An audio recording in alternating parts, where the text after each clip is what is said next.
નમસ્કાર દોસ્તો, હું છું ગોપાલ ઇટાલિયા, તમારો મિત્ર. આજે 8મી ફેબ્રુઆરી શનિવાર 2025નું વર્ષ છે અને દિલ્હી વિધાનસભાની ચૂંટણીના પરિણામો આવી ચૂક્યા છે.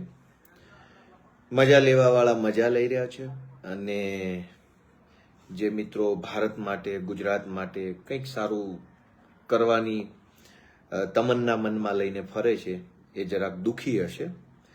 તો બધાને, કેમ કે આજે હું આખો દિવસ અત્યંત વ્યસ્ત હતો એક લગ્નના કામમાં, એટલે હું અત્યારે જસ્ટ ફ્રી થયો તો મને એવું લાગ્યું કે બે શબ્દો મારે કહેવા જોઈએ. તો સૌથી પહેલા તો દિલ્હી વિધાનસભાની ચૂંટણીનું પરિણામ આમ આદમી પાર્ટીની અને ભારત માટે સારું વિચારવાવાળા હજારો કરોડો લોકોની અપેક્ષા પ્રમાણેનું નથી.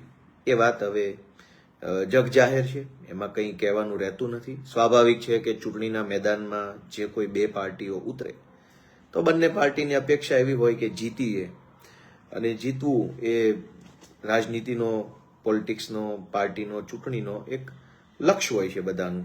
તો કશો વાંધો નથી. દિલ્હીની જનતાએ જે કાંઈ નિર્ણય લીધો છે એ નિર્ણય સ્વીકાર્ય છે. હવે નિર્ણય કેવી રીતે લીધો છે, કેવી રીતે નથી લીધો, એ કોઈ બહુ ચર્ચાનો વિષય નથી.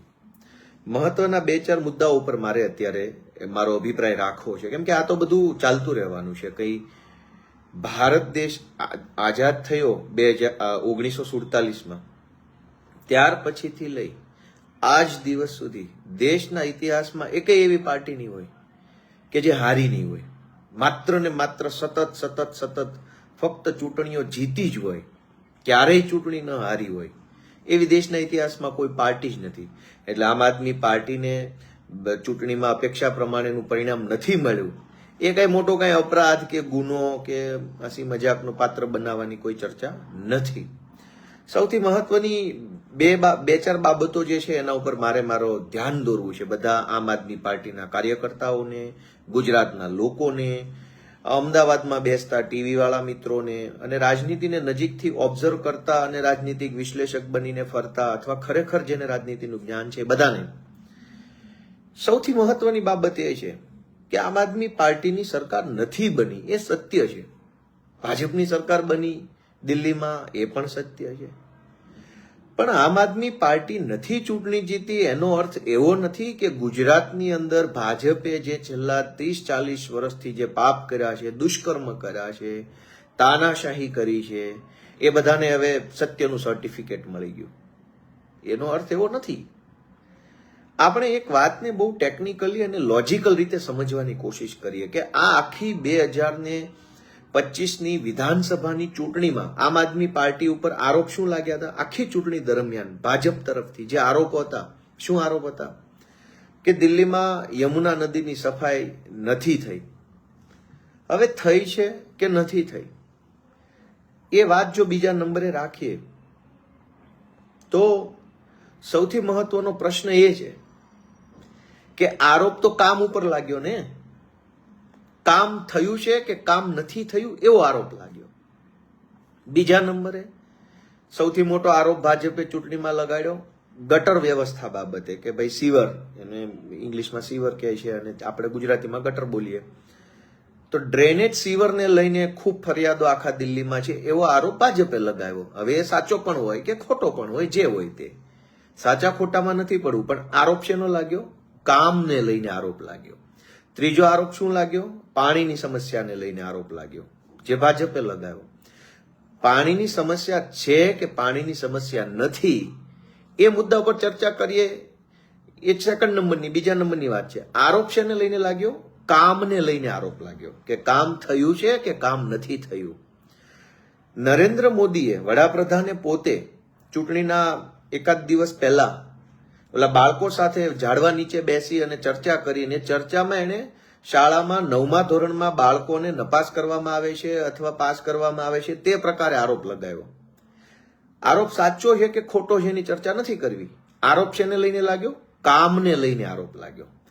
તો 2025ની દિલ્હીની વિધાનસભાની ચૂંટણીમાં આમ આદમી પાર્ટી ઉપર ભાજપે કામને લઈને આરોપ લગાવ્યા કે શાળામાં આમ છે, ગટરની વ્યવસ્થા આમ છે, પાણીની વ્યવસ્થા આમ છે, યમુના નદી આમ છે. બહુ ગંભીરતાથી આ વાત સમજવા જેવી છે. આરોપ લાગ્યો કામ થયું છે કે કામ નથી થયું એના ઉપર આરોપ લાગ્યો. હવે ગુજરાતના ભાજપ વાળાને લઈએ, શું આરોપ છે? જસદણમાં ભાજપના બે નેતાઓએ બળાત્કાર કર્યો અને સરકારે ભાજપની છે. અને સામે આ તો 100 ઘટના બનતી હશે, એમાંથી જે 2 ઘટના બહાર આવતી હશે, ગુજરાતમાં ભાજપના રાજમાં 100 ઘટના બનતી હશે, એમાંથી જે 2 ઘટના માંડ બહાર આવે છે એ પણ કેવી આવે છે કે જસદણમાં ભાજપના લોકોએ બળાત્કાર કર્યો દીકરીઓ પર હોસ્ટેલમાં જઈને. કામને લઈને નહીં, ચારિત્રના આરોપ લાગ્યા. કામ તો થાય, કામ ન થાય તો સમાજમાં એ હજારો વર્ષોથી ચાલ્યું આવ્યું છે. આપણા કુટુંબ પરિવારમાં પણ આપણે આખું મોટું કુટુંબ હોય, 10-15 પુરુષો હોય, 20-25 બહેનો દીકરીઓ કુટુંબમાં હોય. જે પુરુષ ઓછું કમાતો હોય, વધુ કમાતો હોય, તો કુટુંબમાં એની માન સન્માન ને સ્થાન હંમેશા હોય જ. કઈ વાંધો નહીં, ઓછું કમાય છે, વધુ કમાય છે. પણ જે ચારિત્રનો ખરાબ માણસ હોય, વિચારોનો ખરાબ માણસ હોય, વાણી વર્તનનો ખરાબ માણસ હોય, એનું કુટુંબ પરિવારમાં સ્થાન ન હોય. કામ તો કોઈ ઓછું કરે, કોઈ વધારે કરે. કામની સરખામણી હોવાની નથી. દિલ્હીમાં અરવિંદ કેજરીવાલની 10 વર્ષ સરકાર રહ્યા પછી પણ એના ઉપર આરોપ લાગ્યો કામનો. કામ થયું છે કે કામ નથી થયું એ આરોપ લાગ્યો.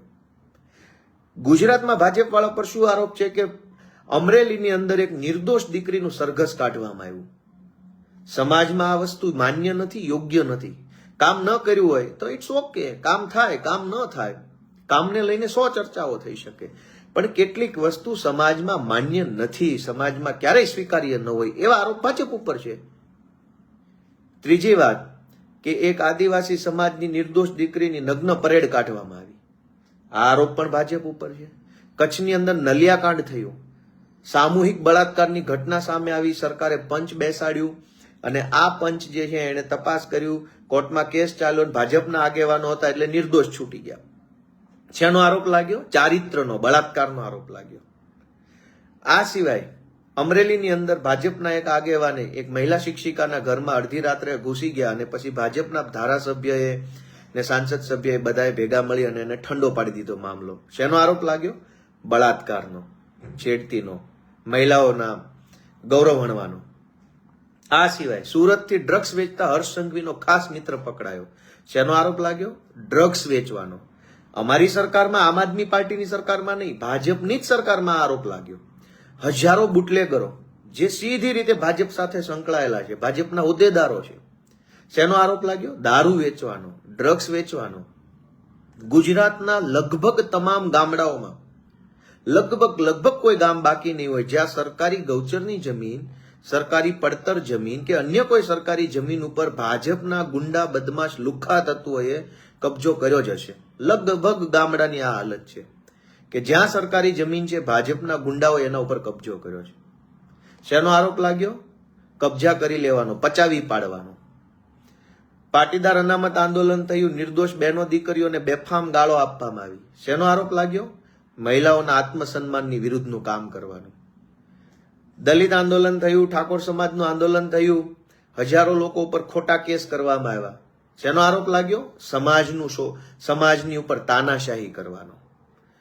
ક્ષત્રિય સમાજે આંદોલન કર્યું પરસોત્તમ રૂપાલાના નિવેદન બાબતે કે ક્ષત્રિય સમાજની જે બહેનો દીકરીઓ છે જેણે પોતે જે તે વખતે પોતાનું બલિદાન આપી દીધું હતું, એવી માતાઓ બહેનો દીકરીઓ વિશે એલફેલ શબ્દો વાપર્યા. તો ક્ષત્રિય સમાજે બહેનો દીકરીઓ માટે થઈ અને અવાજ ઉઠાવ્યો તો ભાજપે શું કર્યું? તાનાશાહી કરી. દોસ્તો, કામને લઈને આરોપ લાગ્યા છે ને કામના નામ પર ચૂંટણી લડાઈ છે ને કામના નામ ઉપર હારી ગયા. કદાચ ચૂંટણીમાં મત નથી મળ્યા તો એ વાતની એ જનતાનો ચુકાદો સ્વીકાર્ય હોય. પણ ભાજપ વાળા પર શેના આરોપ લાગ્યા છે? બહેનો દીકરીઓની છેડતી, બહેનો દીકરીઓને ગાળો દેવી, બહેનો દીકરીઓના બળાત્કાર કરવા, બહેનો દીકરીઓના સરઘસ કાઢવા. આ કેટલું વ્યાજબી છે? ભાજપના જે કાંઈ ટપોરીઓ છે, ગુજરાતના જે કાંઈ લુખ્ખાઓ છે, ભાજપના જે હલકાઓ છે, ભલે ખુશ થાવ ને, કઈ વાંધો નહીં. આ તમારો સમય છે, ખુશ થાવ, મજા કરો. તમારા બાપાની પેઢીઓ હાલતી હોય એવી રીતે સરકાર છે, કઈ વાંધો નહીં. પોલીસના પ્રોટેક્શનમાં છો, ગુંડાઓના પ્રોટેક્શનમાં છો, ચારો તરફથી પ્રોટેક્ટેડ રહી અને તમે મજાક, મસ્કરી, ટાટિયા ખેંચ અમારી કરો, કઈ વાંધો નથી. તમારા કરતા 1000 ગણી હિંમત અમારામાં વધુ છે. અમે પોલીસના ઘેરા પાછળ છુપાઈને કે આટલી મોટી સરકારના ઘેરા પાછળ છુપાઈને અમે ઠઠ્ઠા મશ્કરી નથી કરતા. અમે સામી છાતીએ એકલા અને વિરોધમાં રહીને લડીએ છીએ. આ અમારી તાકાત છે અને અમને ગર્વ છે કે અમે સામે છાતીએ લડીએ છીએ. કેજરીવાલ ઉપર કામને લઈને આરોપ લાગ્યા, ભાજપ ઉપર બહેનો દીકરીઓનું શોષણ, બળાત્કાર, જ્યાં સુરતમાં તો આજના છાપામાં છે કે ટિકિટ જોતી હોય તો તમે મહિલાની વ્યવસ્થા કરો. આજના છાપામાં છે ભાજપના આગેવાનોએ વોર્ડની ટિકિટો માટે થઈ ભાજપના જ કાર્યકર્તાઓને એવું કીધું કે તમારી પત્નીને તૈયાર કરો કે બીજા ત્રીજાને, ડબલ મિનિંગમાં આજના છાપામાં છે. તો દોસ્તો, એક પાર્ટી છે જે બળાત્કાર, જમીન માફિયાઓ, ડ્રગ્સ માફિયાઓ, રાશન માફિયાઓ, ગુજરાતની લગભગ સસ્તા અનાજની દુકાન ઉપર માથાભારે માણસોનો કબજો છે. એક ગરીબને એના હકનું 2 કિલો અનાજ મેળવવા માટે તે કેટલી મુશ્કેલીઓનો સામનો કરવો પડે છે. તો દિલ્હીમાં આમ આદમી પાર્ટીને ધાર્યા પ્રમાણે અપેક્ષિત પરિણામ નહીં મળવાથી ગુજરાતના પ્રશ્નોનું સોલ્યુશન આવી ગયું છે એવું કાંઈ હોતું નથી. ગુજરાતના પ્રશ્નો હજુ એમનામ છે. તમામ ગામની અંદર ભાજપના માણસો ગુંડાઓ, બદમાશોની જેમ બિહેવ કરે છે. જમીનો પચાવી પાડવી, સસ્તા અનાજની દુકાનોમાંથી અનાજ ન મળવા દેવું, સરકારી કચેરીમાં તમે કંઈ પણ કામકાજ કરાવવા જાઓ એટલે ધક્કા સિવાય કંઈ વધતું નથી, ખોટા કાગળિયાઓ કેટલા કરાવવા પડે, હજારો દાખલા, સર્ટિફિકેટ કઢાવો પછી કંઈ મળતું નથી. દોસ્તો, આ જે બધી વાત છે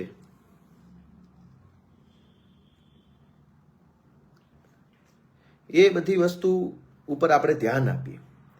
હવે ભાજપના જે કાંઈ આજે જે બધી ટોળકી ખુશ થઈ છે અને ટોળકીનો સરદાર જે છે 8મું ફેલ, એ તો એ મોજમાં છે, કઈ વાંધો નહીં, મોજ કરો.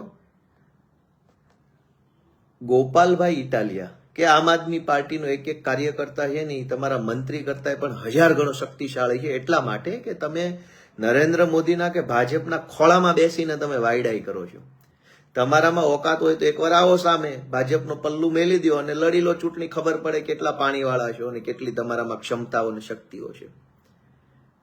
એટલે મોદીના ખોળામાં બેસીને વધારે પડતી વાયડાઈ કરવી એ અલગ નંબરનો મુદ્દો છે. પણ આજે મારે એટલું કહેવા જેવું છે કે ભાજપની આખી ટોળકીને આજ મજા આવવા માંડી છે.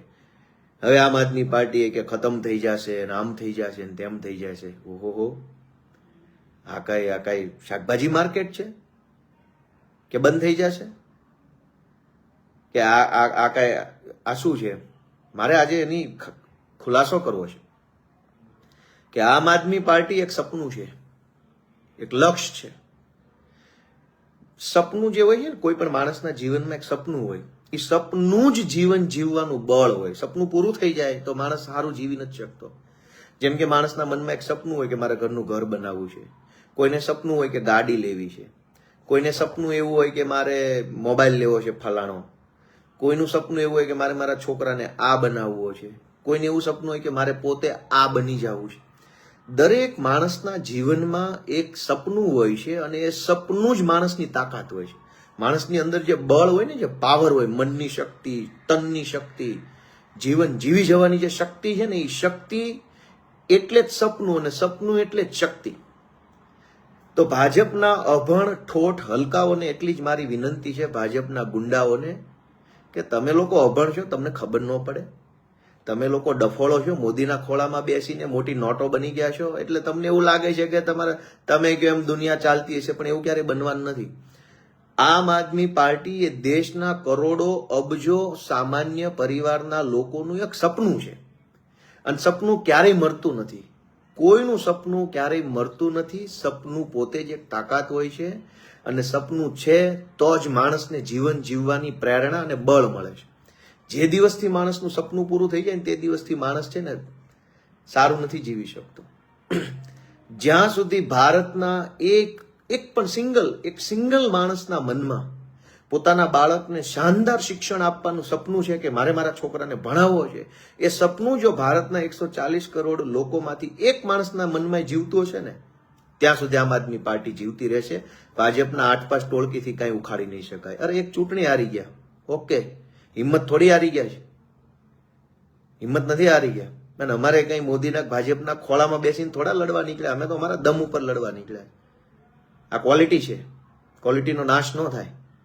ચાઇનીઝ વસ્તુ પતી જાય, કાલ મોદી નહીં હોય તો ભાજપના આ બધા જ જે લુખાઓ છે એ ગોત્યા હાથમાં નહીં આવે. અમે તો અહીંયા જ છીએ, અહીંયા જ રહેવાના છે, ફાઇટ આપવાના છીએ. બહુ તો શું કરશો? જેલમાં પૂરશો? બહુ તો શું કરશો? હેરાન કરશો, ત્રાસ આપશો? ઓકે, સહન કરી લઈશું. આ દેશની આઝાદીનો ઇતિહાસ ક્યાં હારો એટલો બધો સુખદ રહ્યો છે. ગાંધીજી વર્ષો સુધી જેલ માર્યા, સરદાર પટેલ જેલ માર્યા, જવાહરલાલ નહેરુ જેલ માર્યા. તો એ તો ઇતિહાસ છે.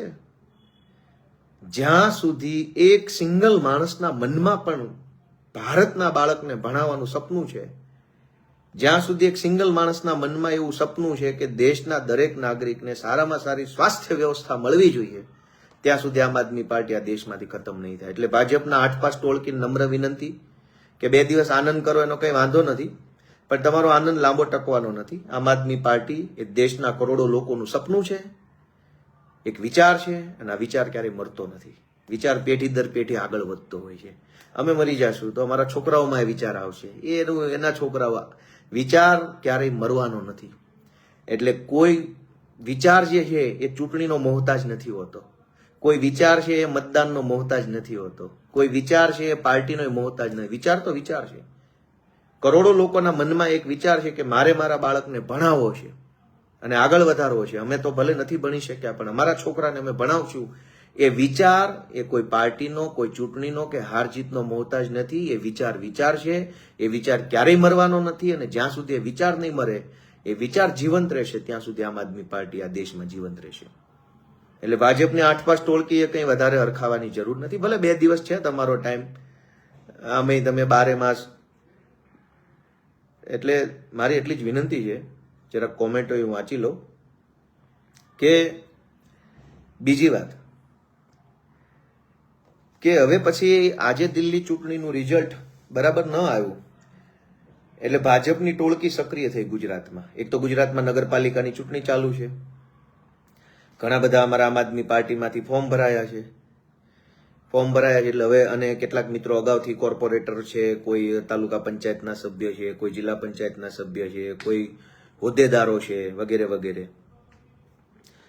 તો એને હવે આ ભાજપની ટોળકી જે છે સક્રિય થઈ છે કે હવે ભાઈ તમારી પાર્ટી આવવાની નથી, હવે કઈ હાલવાનું નથી, હવે તમે બધા વિચારો જોવો, તમને લઈ લઈએ, તમને આમ ટિકિટ આપીએ, તમને આમ પૈસા આપીએ, તમને આમ હોદ્દો આપીએ. આવું બધું કરવામાં આવે છે. એવું બની શકે કે કેટલાક કાર્યકર્તાઓ હોય એનું મનોબળ ડગી ચૂક્યું હોય, આત્મવિશ્વાસ એનો ડગી ચૂક્યો હોય, અથવા કંઈક વિચારી ન શકતા હોય કે કલ્પના ન કરી શકતા હોય, આગળનું ભવિષ્ય ન જોઈ શકતા હોય, તો સ્વાભાવિકપણે થોડાક એ અટવાઈ જાય, ગૂંચવાઈ જાય પરિસ્થિતિ પ્રમાણે. અને સ્વાભાવિક છે, આપણે બધા માણસ છીએ, અને એમાંય આમ આદમી પાર્ટી સાથે જોડાયેલા લાગણીશીલ માણસો છીએ. આપણે કઈ ભાજપના ભૂત નથી કે આપણને કઈ ફરક જ ન પડે. નિર્દોષ દીકરીનું સરઘસ કાઢે તો ભાજપના રાક્ષસોને કઈ ફરક નથી પડતો, એ તો તમાશો જોઈ રહ્યા છે. ભાજપના મહિલા મોરચામાં જોડાયેલી બહેનોને કઈ ફરક નથી પડતો, તો સમજો કે એની અંદર માણસ નામનો કોઈ આત્મા રહ્યો જ નહીં હોય, જાનવરો જેવો એમની અંદર જીવ હશે. નિર્દોષ દીકરીના સરઘસ નીકળે અને જેને કઈ ફરક ન પડે, એનામાં માણસ ન હોય, એનામાં જાનવર હોય. પણ આપણી અંદરનો માણસ જીવે છે, એટલે આપણને દુઃખય લાગે, સારું થાય તો ખુશી થાય, આપણને પીડા થાય, આપણને આક્રોશ થાય, આપણને ગુસ્સો આવે, આપણને નારાજગી થાય, કેમ કે આપણે માણસ છીએ. આપણે કઈ ભાજપની જેવા જાનવરો નથી બની ચૂક્યા. એટલે આપણને સ્વાભાવિક છે, દિલ્હીમાં આપણી પાર્ટી ધારું પરિણામ ન આવે તો દુઃખ પણ થાય. આપણને અમરેલીમાં સરઘસ નીકળે તો એનુંય દુઃખ થાય. આપણને કોઈ સારી યોજના લાગુ પડે તો એની ખુશી પણ થાય, કેમ કે આપણે માણસ છીએ. માણસને થતી તમામ સંવેદનાઓ આપણી અંદર જીવે છે. ગુજરાતમાં બેફામ ડ્રગ્સ વેચાય છે, પણ ભાજપ સાથે જોડાયેલા મહિલા મોરચાના બહેનોને કોઈ ચિંતા નથી. કેટલાય સરકારી અધિકારીઓના પણ બાળકો ડ્રગ્સની લપેટામાં આવી ગયા છે, પોલીસવાળાના બાળકો ડ્રગ્સની લપેટામાં આવી ગયા છે, બેફામ ડ્રગ્સ વેચાય છે, પણ એમને નથી ફરક પડતો, કેમ કે એ તો જાનવરો જેવા થઈ ગયા છે. હવે ગુજરાતની અંદર ગમે તે સારું કે ખરાબ થાય, એક જાનવરને શું ફરક પડે? રોડ ઉપર રખડતા ગધેડા કે કૂતરાને શું ફરક પડે? રોડ ખરાબ હોય કે સારો હોય, કૂતરાને શું ફરક પડે? ગધેડાને શું ફરક? તો ભાજપના માણસોની તે અકલ હવે જાનવર જેવી થઈ ગઈ, એને કઈ ફરક જ નથી પડતો. વડોદરાની હરણી દુર્ઘટનામાં બાળકો, નિર્દોષ બાળકોના મૃત્યુ થાય તો ભાજપના આગેવાનોને કોઈ ફરક નથી પડતો, કેમ કે જાનવરો જેવી બુદ્ધિ થઈ ગઈ છે એની. મોરબીનો બ્રિજ તૂટી જાય તો ત્યાંય ભાજપના લોકોને કઈ ફરક નથી પડતો, કેમ કે જાનવરો જેવી એમનામાં સમજણ આવી ગઈ છે. રાજકોટની અગ્નિ દુર્ઘટના થાય તો ભાજપના નેતાઓને, મંત્રી તંત્રીને કઈ ફરક નથી પડતો, કેમ કે જાનવરો જેવી અકલ થઈ ગઈ છે એની. એમ ગુજરાતમાં કઈ પણ ઘટના બને છે ખરાબ જાનવરોને શું ફરક પડે? રોડ ઉપર ખાડો હોય કે ન હોય, સસ્તા અનાજની દુકાનેથી ટાઈમે અનાજ મળે કે ન મળે, ગામની અંદર ફરતા કૂતરાઓને શું ફરક પડે? કૂતરા તો એની મોજમાં હોય. એમ ભાજપના આગેવાનોમાં જાનવરની અકલ આવી ગઈ છે, જાનવર જેવો આત્મા છે. એમને ફરક નથી પડતો, આપણને પડે છે. આપણને દુઃખ થાય, આપણને ગૂંચવણ થાય. આજ ભાજપના લોકો એવું કહી રહ્યા છે કે હવે તમારી પાર્ટી છોડી દો, આવી જાઓ આ બાજુ, આવી જાઓ તે બાજુ. મારે એમને કહેવું છે કે જે કાંઈ આમ આદમી પાર્ટીના કાર્યકર્તા હોય, ગુજરાતનું ભલું ઈચ્છનારા જે કાંઈ લોકો હોય, બધાને કહેવાનું છે કે ગાંધીજીનો જન્મ 1869માં થયો અને ગાંધીજી આજીવન રાજનીતિમાં કોઈ પણ હોદ્દા ઉપર નથી રહ્યા કે કોઈ પણ સરકારમાં નથી રહ્યા, પણ એના જીવનમાં સારા દિવસ કે જે ભારત માટે કંઈક સારો નિર્ણય કરી શકે, આઝાદી દરમિયાન, આઝાદીના છેલ્લા વર્ષો દરમિયાન આવ્યા. અને તોય આઝાદી તો જોવા રહ્યા નહીં આપણી વચ્ચે. સરદાર પટેલ, બાબા સાહેબ, આ બધાનો જન્મ 18મી સદીમાં થયેલો. એ લોકો આખી જિંદગી સંઘર્ષ કર્યો, એના જન્મથી લઈ આખી જિંદગી. ત્યારે માંડ આઝાદીના 1, 2 કે 3, 4 વર્ષ સુધી એ લોકો સરકારમાં આવ્યા ને સરકારમાં રહ્યા. એ બાબા સાહેબ અને સરદાર પટેલ અને ગાંધીજી ત્રણમાંથી આપણે પ્રેરણા લઈએ, ત્રણમાંથી 2 તો આપણા ગુજરાતના છે. આખી જિંદગી જેણે સંઘર્ષ કર્યો અંગ્રેજો સામે લડવામાં, અંગ્રેજો દ્વારા જે કાંઈ સિસ્ટમ ઊભી કરવામાં આવી હતી એ સિસ્ટમ સામે લડવામાં, આખી એક જિંદગી જે કાંઈ 60, 65, 62, 75 વર્ષનું જીવન એને ખર્ચી નાખ્યું. ત્યારે જીવનના છેલ્લા 2-4 વર્ષમાં એમને સરકારમાં જવાનો, સરકારમાં રહેવાનો મોકો મળ્યો. તો આપણે શું એના ઉપરથી શીખીશું? આજ જે કાંઈ આમ આદમી પાર્ટીના કાર્યકર્તા, ગુજરાતનું ભલું ઈચ્છનારા લોકો છે, એને પૂછો કે ભાઈ આમ આદમી પાર્ટી ન હોત તો તમે ક્યાં હોત આજે? 2025ની વિધાનસભાની ચૂંટણી આમ આદમી પાર્ટી દિલ્હીમાં અપેક્ષિત પરિણામ ન આવ્યું એટલે હવે ભાજપના લુખાઓ એવું કહે છે કે હવે આવી જાઓ અમારી પાર્ટી. ધારો કે આપણે આમ આદમી પાર્ટીમાં ન હોત તો આજ ભાજપના લુખ્ખા ગુંડાઓ આપણો શું ભાવ પૂછતા? આપણો ફોન ઉપાડતા, આપણને ભાઈ સાહેબ બાપા કરતા, આપણને હાથ જોડતા, આપણી પાછળ ફરતા, આપણને કીડા મકોડા કરતા પણ ખરાબ રીતે સમજતા, અને એમ જ સમજે છે હજુ પણ. આજ જે લોકો આમ આદમી પાર્ટીમાં નથી અને કોઈ પાર્ટીમાં નથી, એવા નિર્દોષ સામાન્ય લોકોનું કોણ સાંભળે છે? સુરતમાં પેલો કેદાર નામનો છોકરો ભાજપની મ્યુનિસિપલ કોર્પોરેશનના કારણે ખાડામાં પડી ગયો, મૃત્યુ થઈ ગયું. એના પપ્પાએ FIR લખાવવા માટે થઈને ધરણા ઉપર બેસવું પડ્યું. માસૂમ નિર્દોષ બાળકનું આવું ક્રૂર અને આવી ઘાતકી રીતે એનું મોત થાય છે અને એ ઘાતકી મોતની FIR લખાવવા માટે ધરણા પર બેસવું પડે છે.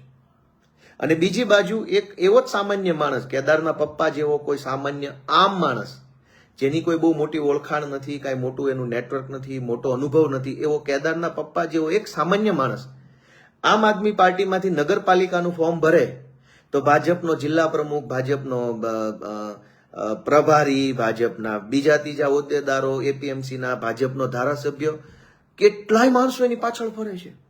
એના ઘરે જાય, પપ્પાને મળે, કાકાને મળે, બાને મળે. આ શું બતાવે છે? કે અરવિંદ કેજરીવાલ છે, આમ આદમી પાર્ટી છે, તો આપણા જેવા સામાન્ય માણસોનો ભાવ પૂછે છે, બાકી આ લોકો કોઈનો ભાવ નથી પૂછ્યો. આજ કેદારના પપ્પા જો આમ આદમી પાર્ટીમાંથી ઉમેદવાર હોત અથવા આમ આદમી પાર્ટીમાંથી સુરત કોર્પોરેશનમાં કે જિલ્લા પંચાયતમાં ક્યાંક ઉમેદવાર હોત તો આજ ભાજપનું આખું ટોળકું એના ઘરે બેઠું હોત ફોર્મ પાછું ખેંચાવવા માટે. પણ આજે એ કોઈ પાર્ટીમાં નથી, એક આમ માણસ છે, તો FIR લખાવવા માટે ઉપવાસ ઉપર ઉતરવું પડે છે. લાશ નહીં સ્વીકારવું એવું એક બાપે કહેવું પડે. એ કેટલી ઘાતકી ઘટના છે. એક બાપે એના મરેલા દીકરાની લાશ નહીં લે એવું કહેવું પડે.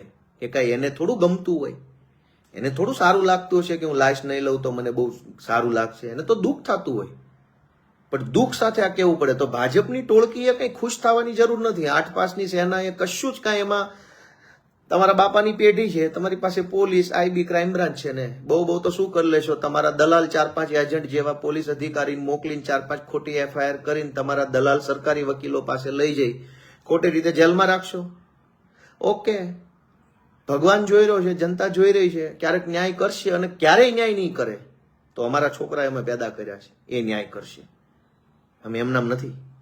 8 પાસની ટોળકી જેમ મોદીના ખોળામાં બેસીને હંબો કરવા વાળા અમે નથી. અમે અમારી છાતી ઉપર હાથ રાખી અને આમ દિલથી કામ કરવા વાળા માણસો છીએ. અમે એવા કાયર માણસો નથી.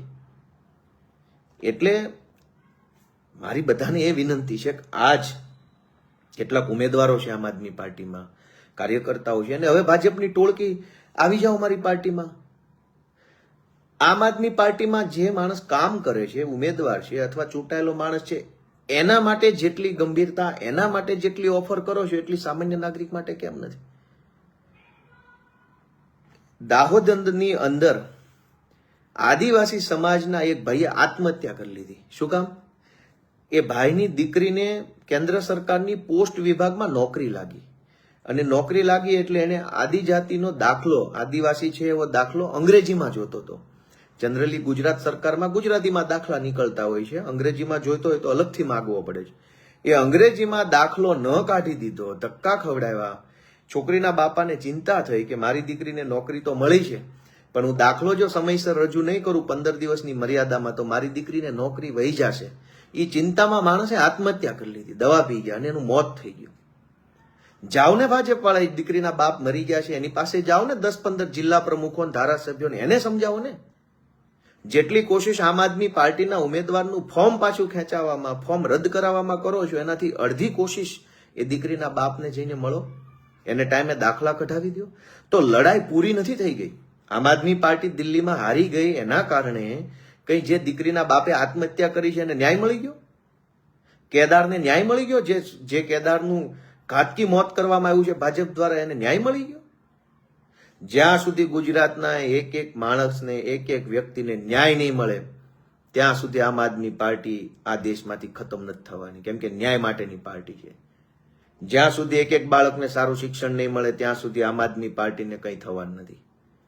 તમે અમારા વિચારને જેલમાં નહીં પૂરી શકો, તમે અમને માનસિક ત્રાસ આપી શકશો, તમે અમારા ફેમિલીને, અને બધાને સમજાવી દીધા છે, કહી રાખ્યું છે કે 2-4 વર્ષ આપણે સહન કરવાનું છે બધા જ પ્રકારનો ત્રાસ, તકલીફો. પણ યાદ રાખજો કે જે ડરે નહીં, જે દબાય નહીં, જે થાકે નહીં, જે હારે નહીં, જે કંટાળે નહીં, એ માણસને ઈશ્વર અને જનતા બંને એક સમયે તક આપે છે. અને જ્યારે એવી તક આવશે ત્યારે હું બતાવશું કે કામ કેવી રીતે થાય. દોસ્તો, મારી બધાને વિનંતી છે કે દિલ્હીમાં આમ આદમી પાર્ટીની સરકાર જે અપેક્ષા હતી એ નથી આવી, પણ એનો મતલબ એવો નથી કે આપણે આપણો સંઘર્ષ છોડી દઈએ. આપણે અહીંયા કઈ નેતા બની જવા માટે તો આવ્યા નતા. આજે આપણે ભાજપની ટોળકી તો એવું કહે છે કે ભાઈ તમારું બધું ખતમ થઈ ગયું, ખતમ થઈ ગયું. અરે ભાજપના 8 પાસોને ટોળકીને મારે સમજાવવાનું છે શું ખતમ થઈ ગયું. મને ટીવીમાંથી 4-5 જણાના ફોન આવ્યા કે હવે તો તમારું બધું પૂરું થઈ ગયું.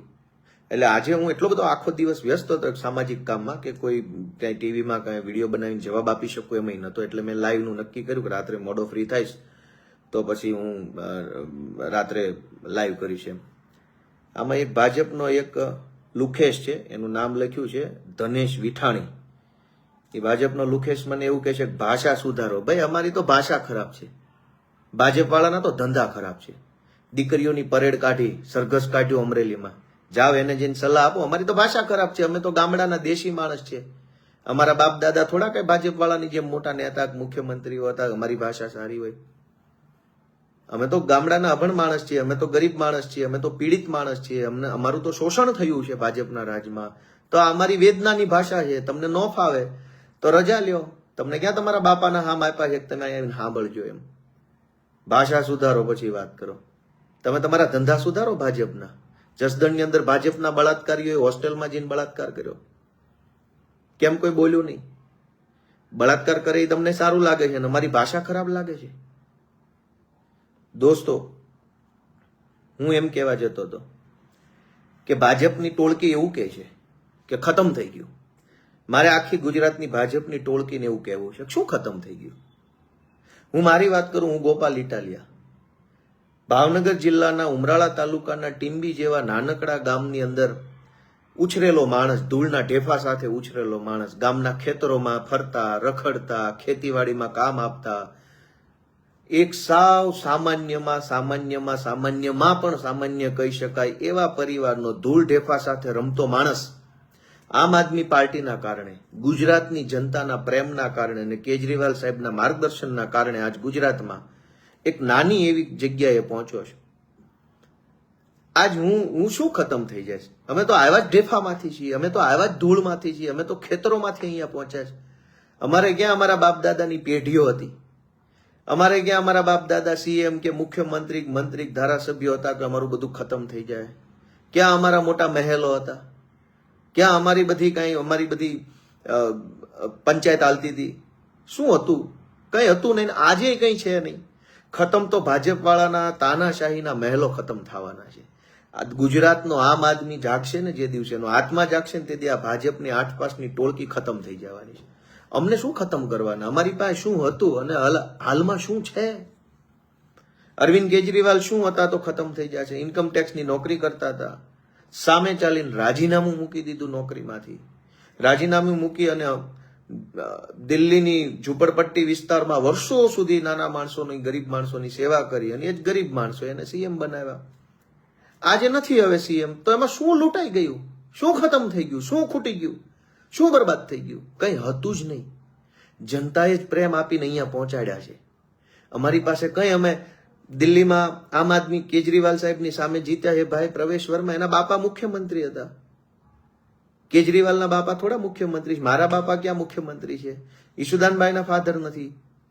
અમે તો છીએ જ ગરીબ માણસો, આમ માણસો, છેવાડાના ગામડામાંથી સંઘર્ષથી આવતા માણસો છીએ. અમારું કાંઈ લૂંટાઈ નથી ગયું અને કંઈ લૂંટાઈ નથી જવાનું, કેમ કે કંઈ છે જ નહીં. અમારી પાસે જે છે એ માત્ર ને માત્ર એક સપનું છે. શું સપનું છે? કે ગુજરાતને શિક્ષણની દિશામાં આગળ લઈ જવું છે. ગુજરાતમાંથી તાનાશાહી દૂર કરવી છે. ગુજરાતમાંથી ભાજપના ગુંડાઓ, જે ગલીએ ગલીએ ગુંડાઓ ફેલાયેલા છે, એ ગુંડાઓ નાબૂદ કરવા. એ સપનું છે. સપનું મળતું નથી. અમે મરી જઈશું, અમને તમે મારી શકશો, સપના નહીં મારી શકાય. એટલે મારે એટલું જ બધાને કહેવાની વિનંતી છે કે કેજરીવાલ સાહેબ જે કાંઈ પણ કરી રહ્યા છે, આપણે એમાં સાથ આપીએ, સહયોગ આપીએ. અને કેજરીવાલ સાહેબ આમ આદમી પાર્ટી ન હોત તો આજ ભાજપ વાળા શું કામ આપણને ફોન કરે કે હવે તમારી પાર્ટી નથી હાલવાની, આવી જાઓ અમારી પાર્ટી? એક વખત વિચારો, જે લોકોને ભાજપના ગુંડાઓ ફોન કરે છે એ માણસ વિચારે કે તમે આમ આદમી પાર્ટીમાં ન હોત તો તમને કોનો ફોન આવે? ફોન આવે તો નહીં, તમે ધારાસભ્યને ફોન કરતા તો કોઈ તમારો ફોન ના ઉપાડતું. કરો, આજે ભાજપના ધારાસભ્યો 170 કરતા વધુ છે જ. કરો ફોન. સરકારી અનાજની દુકાને અનાજ ન મળતો હોય કરો ફોન. મામલતદાર ઓફિસે ધક્કા ખવડાવતા હોય કરો ફોન. તમારા ગામમાં પંચાયતમાં તલાટી મંત્રી ટાઈમે ન આવતા હોય કરો ફોન. આવતા હોય એને દાદાગીરી કરતા હોય, ટાઈમે કામ ન કરી આપતા હોય કરો ફોન ધારાસભ્યને. જીબી વાળા માથાકૂટ કરતા હોય, હેરાન કરતા હોય, ખોટા બિલ આપતા હોય, ખોટા કેસ કરતા હોય કરો ફોન. પોલીસ વાળા સાચા માણસની એફઆઈઆર ન લખતા હોય કરો ફોન ભાજપ વાળાને. ખોટી એફઆઈઆર લખીને હેરાન કરતા હોય કરો ફોન ભાજપ વાળાને. આપણે ફોન કરીએ તો પણ આપણો કોઈ ફોન ઉપાડે એમ નથી. સારા પ્રતાપ છે આમ આદમી પાર્ટીના, આપણે છીએ એટલે તો આપણને ફોન કરે છે ભાજપ વાળા કે હવે તમારી પાર્ટીમાં નહીં ચાલે, આવી જવામાં. અને અહીં શું બનવા આવ્યા હતા? ધારો કે હવે આમ આદમી પાર્ટી દાખલા તરીકે ભાજપના લુખાઓ કે એ પ્રમાણે ધારો કે નહીં ચાલે, તો ઓકે નહીં ચાલે, તો શું અહીંયા શું બાપાની પેઢી છે લૂંટાઈ ગઈ? તો શું બાપાની પેઢી શું હતી ને લૂંટાઈ ગઈ એટલે હવે મારે પાછું બીજે જવાનું અને આમાં રહેવાનું જ તે અને આ બનવાનું જ તે, એવું ક્યાં લખેલું છે? અહીંયા તો આવ્યા જ હતા કંઈક કરવા માટે, અને કંઈક સારું કામ કરવાનો રસ્તો આપણે રાજનીતિ જરૂર પકડ્યો છે, પણ કોઈ પણ ભોગે આમ તેમ પાર્ટી બદલીને કંઈક બની જ જવું એવું સપનું લઈને નથી આવ્યા. આપણી પાર્ટી મોટી કરશું, આપણી પાર્ટી મજબૂત બનાવીશું. આ સંઘર્ષનો સમય છે, મુશ્કેલ સમય છે, આમાં ટકી રહીશું. આપણે આપણી જાતને પ્રૂવ કરશું, સાબિત કરશું કે અમે લાયક છીએ. પરીક્ષા આપશું. આ આપણી પરીક્ષા છે.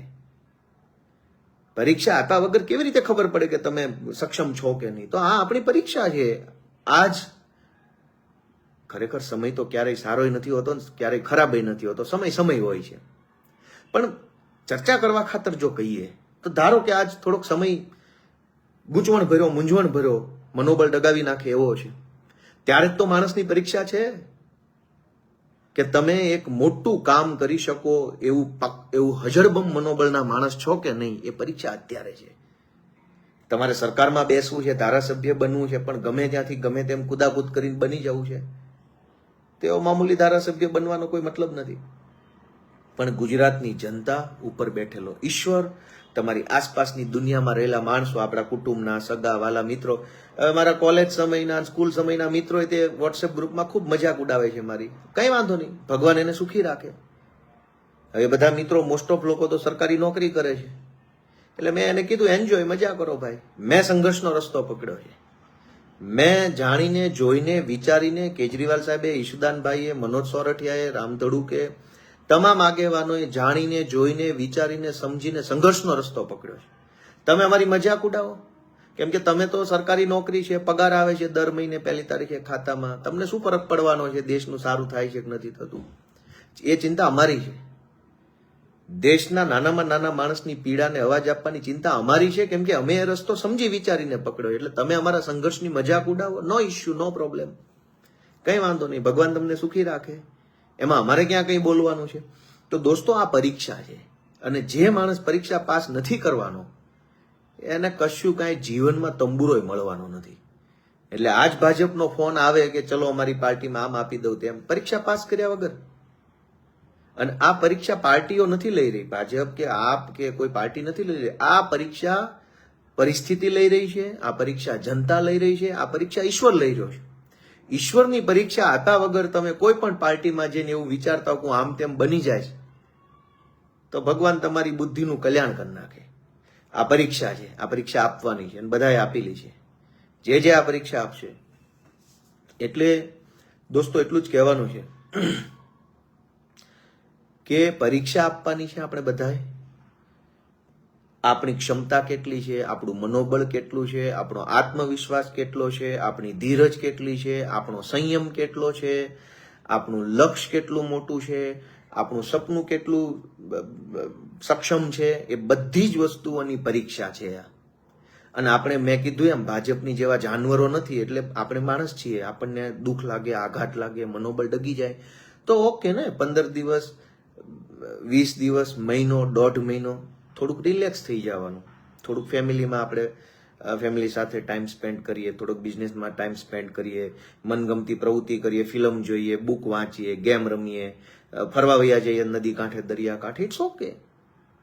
થોડાક રિલેક્સ થઈ જવાનું માઇન્ડ, કેમ કે આપણે માણસ છીએ, આપણે ભાજપ જેવા જાનવરો નથી કે આપણને કોઈ ફરક જ ન પડે. એટલે દોસ્તો, મારું એ કહેવાનું છે, થોડાક રિલેક્સ થઈ જાઓ. આપણને ફરક પડતો જ હોય છે, આપણે માણસ છીએ, કેમ કે આપણે તો લાગણી ભર્યું સપનું લઈને નીકળ્યા છે. આપણે અહીંયા કઈ બની જવાનું, કઈ ઘર ભરી લેવા નીકળ્યા હોત તો ભાજપમાં હોત. આજ ભાજપનો એક ટટુકુંજીયો હોય, નાનો એવો ચિલ્લર હોય, એ તે કરોડો રૂપિયા કમાઈને બેઠો છે, કેમ કે એનો ધંધો એ છે, આપણો ધંધો એ નથી. તો આ દોસ્તો આપણી પરીક્ષા છે. આપણી પરીક્ષા કઈ બધા લેતા હોય નથી. ઘણીવાર આપણી પરીક્ષા આપણો નજીકનો માણસ લેતો હોય, આપણા સગાવાલા હોય ને, મેણા ટોણા મારવા લાગે કે ભાઈ મૂક ને હવે આ બધું, કાંઈ થશે નહીં, આ ભાજપ વાળાને કાંઈ કોઈ નહીં હરાવી શકે, મોદી છે તો આમ છે ને, ઓલો મુદ્દો આમ છે ને. અને પછી જ્ઞાની માણસો વચ્ચે ઘૂસે, મહાજ્ઞાનીઓ હોય, જેને રાજકારણની બહુ ખબર પડતી હોય કે દિલ્હીમાં આમ કર્યું હોત ને તો આમ થઈ જાત ને, ગઠબંધનમાં આમ થઈ જાત. એટલા બધા જ્ઞાની માણસો છો, આવો ને રાજકારણમાં ઉભા રહી જાઓ, ચૂંટણીમાં લઈ લો એક ટિકિટ, તમે જે મજા આવી પાર્ટીમાંથી, અને કોઈ નો આપે ઘરની પાર્ટી બનાવો, ખબર પડે કે કેટલું જ્ઞાન અહીંયા કામમાં આવે છે. રાજનીતિ દોસ્તો એક પરીક્ષા છે, ક્ષણે ક્ષણ પરીક્ષા છે. તમારી કૌશલ્યની પરીક્ષા, આવડતની પરીક્ષા, ધીરજની પરીક્ષા, સંયમની પરીક્ષા. આ બધાનું કામ નથી. ટીવીમાં બેસીને જ્ઞાન ગપ્પા મારવા એ મજાનો વિષય છે, એમાં તમારે ક્યાં કઈ કરવાનું છે, કોરે કોરું જ્ઞાન જ આપવાનું છે ને. આ ચૂંટણી પૂરી થઈ એટલે ટ્વિટર ઉપર હું જોતો હતો, કેજરીવાલને દુનિયાભરનું જ્ઞાન લોકો આપી રહ્યા, દુનિયાભરનું, આમ કરવાનું હતું ને આમ કરવાનું હતું. અને મોદીએ શું મોટી કલાકારીગરી કરી, એનાય તે મોટા દૂરબીનો મારી મારીને અમુક પબ્લિક બેઠી છે, આટલું આવું કર્યું એટલે આમ થયું. એટલે ભાઈ એટલા બધા જ્ઞાની છો તો ઘરે શું કરો, ટીવીમાં શું કરો? આવો ને, લઈ લો, ફોર્મ ભરો, નગરપાલિકા ચાલુ કરો. 2000 મતની ચૂંટણી હોય કુલ, એ 2000 માં 800-900 મત મળે, જીતે, ભરો ને ફોર્મ, ખબર પડી જાય કેટલું જ્ઞાન છે. એટલે આ બધી પરિસ્થિતિ, આ સંજોગમાંથી દોસ્તો આપણે નીકળવાનું છે. સમય ક્યારેય એક સરખો રહ્યો નથી, એ ખરાબ હોય કે સારો હોય. થોડા ઘણા નાના મોટી હતાશા, ડિપ્રેશન હોય. બાળકો સાથે રમત રમો, પુસ્તક વાંચો, ગેમ રમો, સારા સારા ગીત સાંભળો, ગઝલ સાંભળો, મજા કરો, હરવા ફરવા વયા જાઓ, ખેતરે આંટો મારો, પશુપાલન કરતા હોય તો પશુઓ સાથે તે થોડોક સમય વિતાવો. ગાય હોય, ભેંસ હોય કે જે કાંઈ પશુ પાળતા હોય, કોઈ ઘોડો હોય, કોઈ કૂતરા પાળ્યા હોય તો એની સાથે મજા કરો, થોડોક સમય રિલેક્સ થઈ જાઓ. ભાજપવાળા જાનવર છે અને ધારેક જીતે એ તો જાનવર બુદ્ધિ છે એને કઈ ફરક નથી પડતો, આપણને પડે છે તો થોડોક ઇમોશનલ સપોર્ટ આપણે જોઈએ, ઇમોશનલ કહેવાય ને ઇમોશનલ પાવર પણ આપણે જોઈએ, આપણે માણસ છીએ તો ઇમોશનલ પાવર થોડોક મેળવી લો, થોડાક દિવસ રિલેક્સ થઈ જાઓ, કંઈ ટેન્શન લેવાની જરૂર નથી. ગુજરાતની અંદર આમ આદમી પાર્ટી છે, હતી અને રહેવાની છે. આપણે ફાઇટ આપવાની છે દોસ્તો, જે કાંઈ થોડી ઘણી આપણે વેઠવું પડે, સંઘર્ષને વેઠવો પડે એ વેઠવાની આપણે તૈયારી રાખવાની છે. આપણે અહીંયા કંઈ રાતોરાત બની જવા આવ્યા નથી. સૌથી વધુ સમસ્યાનો સામનો આપણે આપણા આસપાસના લોકોમાં જ કરવો પડે. આપણા બેન હોય, બનેવી, શાળા, કાકા, ફઈ, ફુવા, મામા, માસી, સાઢુભાઈ, સાસરી પક્ષના લોકો, ભાઈબંધ, દોસ્તારો, આ બધા લોકોના મેણાટોણા આવા સમયે હાવી થઈ જાય. પણ દોસ્તો એક વાત તો યાદ રાખજો કે જે લોકોએ જીવનમાં ક્યારેય કોઈ મોટો નિર્ણય નથી લીધો કે મોટી શક્તિઓ સામે પડવાની જેણે હિંમત નથી કરીને, એનું મેણું ન સાંભળવું ને એના વખાણે ન સાંભળવા. આ કાનેથી સાંભળીને આ કાને કાઢી નાખવું એ કહેવત ખોટી છે. ઓલી ડેટોલની જાહેરાત આવે ને એમાં ડેટોલમાં આમ કરીને આમ કરે ને તોય 2 કીટાણુ રહી જાય છે. જાહેરાત પોતે એવું બતાવે છે કે 2 કીટાણુ ડેટોલમાં રહી જાય છે.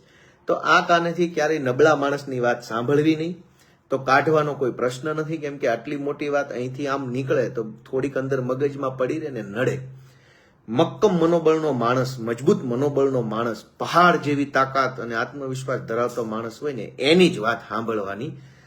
બીકણ માણસો, કાયર માણસો, ડરપોક માણસો, નિર્ણય ન લઈ શકતા માણસો, મોટી શક્તિઓ સામે બાથ ભરવાની જેનામાં હિંમત ન હોય એવા કાયર માણસોના અભિપ્રાય પોઝિટિવ ન સાંભળવા ને નેગેટિવ ન સાંભળવા. કાયર માણસે કરેલા વખાણને ધ્યાને નહીં લેવાના અને કાયર માણસે આપેલી સલાહને ધ્યાને નહીં લેવાની. સલાહ લેવી તો હજડબમ માણસ પાસેથી લેવી, અને હજડબમ કે ને એમ કરવાથી જિંદગીમાં કોઈ દુઃખી થતું નથી. એટલે મારી બધાને વિનંતી છે કે આપણે બધા ગુજરાતની સમસ્યાને વાચા આપવાનું કામ ચાલુ રાખીએ. દિલ્હીમાં આમ આદમી પાર્ટીનું ધાર્યું પરિણામ નહીં આવવાથી કઈ ગુજરાતની સમસ્યા ઓછી નથી થઈ જવાની. ગુજરાતમાં એ સમસ્યાઓ આજે છે, વધતી જાય છે, વધતી જાય છે. અને જેમ જેમ ભાજપ ઉપર ચૂંટણી જીતતું જાય એમ આ ભાજપની આખી ટોળકી છે એ બેજવાબદાર બનતી જાય છે, એ અભિમાની બનતી જાય છે, અહંકારી બનતી જાય છે. આપણે અહંકાર બિલકુલ કર્યા વગર વિનમ્ર ભાવે પબ્લિકની સેવા કરતી રહેવાની છે. જેટલું થાય એટલું, ન થાય ત્યાં ના પાડી દઈએ, થાય ત્યાં કોશિશ કરીએ.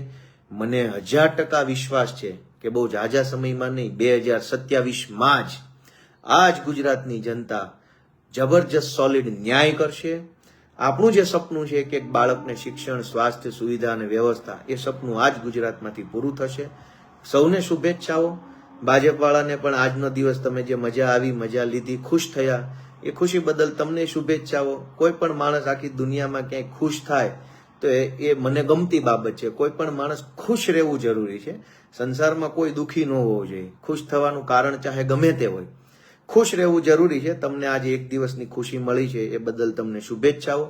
પાછા 1-2 દિવસમાં અમે હમાનમા થઈ અને લાગી જઈશું જનસેવાના કામમાં. સૌને શુભેચ્છાઓ. અરવિંદ કેજરીવાલજીને સાથ આપીએ, આમ આદમીના સપનાને સાથ આપીએ અને ભારત નિર્માણની દિશામાં આપણું યોગદાન અવિરતપણે આપ્યા કરીએ એવી પ્રાર્થનાઓ સાથે જય જય ગરવી ગુજરાત.